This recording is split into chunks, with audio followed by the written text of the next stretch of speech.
Assalamualaikum warahmatullahi wabarakatuh. Saya Nirmadiana, NPM 1814231007 dari Program Studi Teknologi Industri Pertanian jurusan Teknologi Hasil Pertanian, Fakultas Pertanian Universitas Lampung. Di sini saya akan menjelaskan terkait materi berjudul Bahasa Pemrograman. Alasan saya memilih judul ini karena bahasa pemrograman merupakan bahasa yang berfungsi untuk mengkomandoi atau memerintahkan komputer. Jadi, bahasa pemrograman ini sangat diperlukan bagi seorang programmer jika ingin membuat suatu program dalam komputer seperti membuat aplikasi atau software. Bahasa pemrograman adalah bahasa tertentu yang digunakan oleh para programmer untuk membuat suatu aplikasi atau software pada komputer. Pemrograman itu sendiri sudah ditemukan pada tahun setelah ditemukannya mesin komputer, mulai generasi yang paling pertama kali, yaitu kode mesin, sampai generasi sekarang yang banyak digunakan sebagai bahasa pemrograman dalam pembuatan berbagai aplikasi. Dalam konteksnya adalah setiap bahasa pemrograman mempunyai yang namanya kode. Kode tersebut akan mendasari berbagai pemrosesan tiap langkah berdasarkan tipe data yang diinputkan oleh programmer. Mengapa saya memilih mengambil materi ini? Karena bahasa pemrograman ini layaknya sebuah teknologi, selalu berubah dari waktu ke waktu. Evolusi dari bahasa pemrograman tidak terlepas dari sejarah bahasa pemrograman tersebut.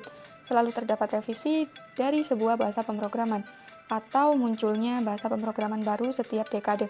Nah, untuk memenuhi kebutuhan manusia yang semakin kompleks, sehingga diperlukan pengetahuan bagi seorang programmer mengenai berbagai jenis bahasa pemrograman sebagai modal pengetahuan dasar untuk membuat sebuah program komputer.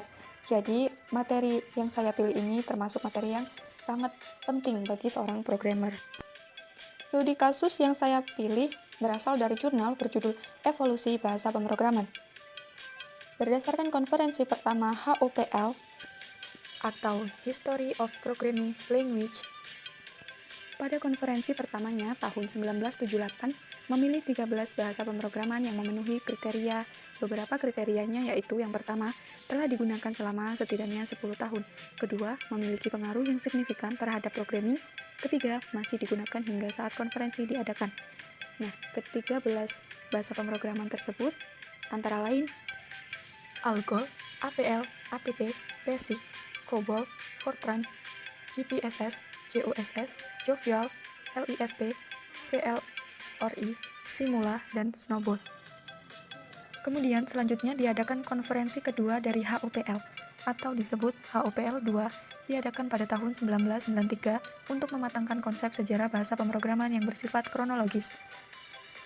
Terdapat beberapa bahasa pemrograman yang terpilih diantaranya ada ALGOL, C, C++, CLU, DSL, Formac, Fort, Icon, LISP, Monitor and Concurrent Pascal, Pascal, Prolog, dan Smalltalk. Berikut akan saya jelaskan secara singkat terkait beberapa bahasa pemrograman yang terpilih pada HOPL 2. Yang pertama, ALGOL 68. Bahasa pemrograman ini merupakan bahasa yang sangat berpengaruh terhadap bahasa pemrograman berikutnya, terutama Pascal, C, dan ADA. Kontribusi dari bahasa pemrograman ini diantaranya adalah diterapkannya User Defined Data Structure, Type Referensi, dan Array Dynamic. Yang kedua ada Pascal. Bahasa ini didesain secara sederhana dan efisien, berbeda dengan ALGOL 68 yang juga dibangun pada tahun yang kurang lebih sama. Meskipun sederhana, Pascal pernah digunakan dalam pengembangan sistem operasi Macintosh dan aplikasi Skype.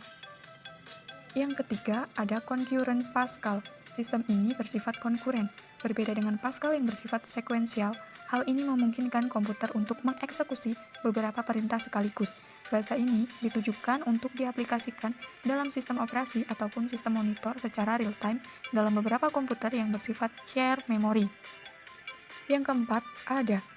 Pada awalnya, bahasa ADA difokuskan untuk diaplikasikan pada sistem embedded and real-time, namun seiring perkembangannya, ADA sekarang bisa digunakan untuk pemrograman berorientasi objek atau OOP. Fitur yang pekat dalam bahasa ini adalah strong typing, mekanisme modular menggunakan package, exception handling, dan runtime checking. Yang kelima ada LISP. Fitur yang dimiliki LISP membuatnya digunakan secara luas dalam bidang penelitian kecerdasan buatan atau AI. Kontribusi dari bahasa ini diantaranya penggunaan Tree Data Structure, atau functional programming, automatic storage management, dynamic typing, conditionals, high order function, recursion, dan self-hosting compiler. Namun, kontribusi yang paling dominan adalah sebagai pionir dalam penggunaan fungsi dalam pemrograman. Yang keenam, Prolog. Prolog menjadi bahasa pemrograman pengolah logika yang berasosiasi dengan kecerdasan buatan dan komputasi linguistik. Hingga saat ini, Prolog masih digunakan dalam pembuatan sistem pakar, pembuktian teori, dan pemrosesan bahasa natural karena kemampuannya dalam pemrosesan logika. Yang ketujuh, Discrete Simulation Language.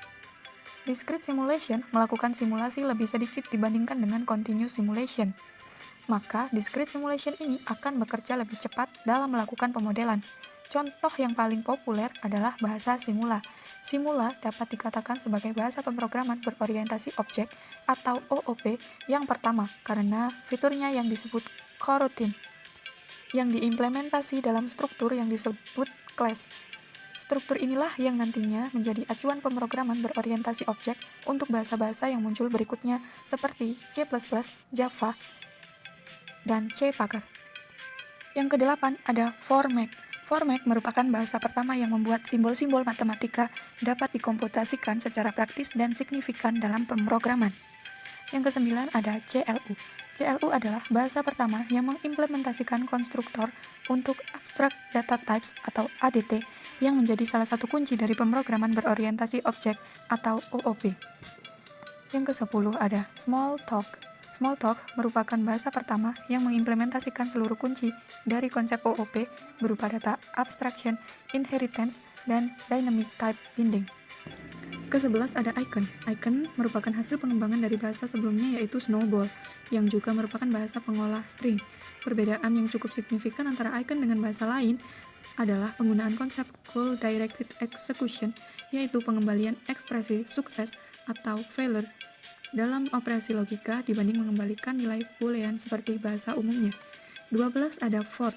Fort bersifat stack-based, yaitu sistem bergantung kepada model stack machine dalam melakukan passing parameter.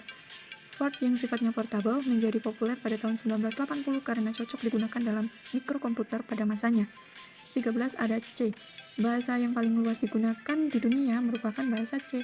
Desain bahasa C menyediakan kompiler yang memberikan akses level rendah ke memori sehingga hasil kompilasi relatif lebih efisien.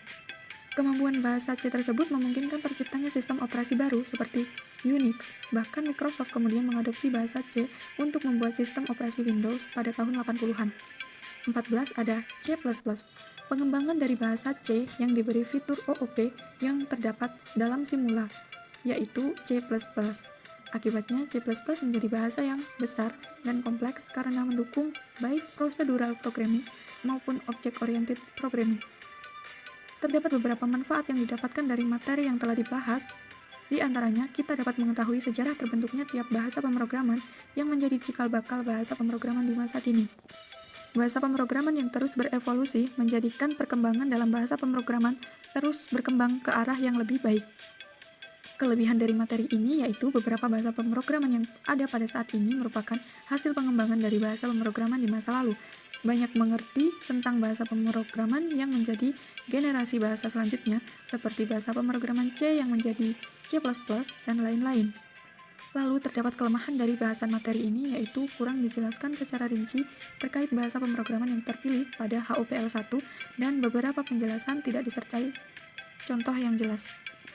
Saran yang dapat saya berikan yaitu sebaiknya diberikan penjelasan yang lebih rinci dari bahasa pemrograman hasil HOPL 1 dan diberikan contoh pada tiap bahasa pemrograman yang ada sehingga kita dapat mengetahui secara lebih jelas terkait penjelasan dari tiap-tiap bahasa pemrograman pada HOPL 1 dan juga contoh yang ada pada tiap bahasa pemrograman. Sekian yang dapat saya sampaikan, kurang lebihnya saya mohon maaf, semoga bermanfaat. Wassalamualaikum warahmatullahi wabarakatuh.